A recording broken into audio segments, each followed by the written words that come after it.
Жаңа толқын Орал және Зертас Шымкент. 11,2 ұпай. Үшінші орын Әуез құрамасы Алматы.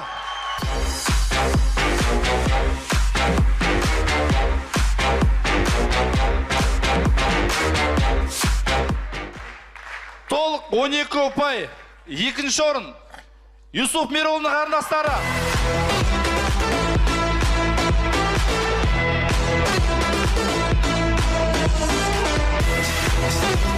Және 2018 жылғы республикалық премьер-лига сайыстарының чемпионы Энерго Астана 12,4.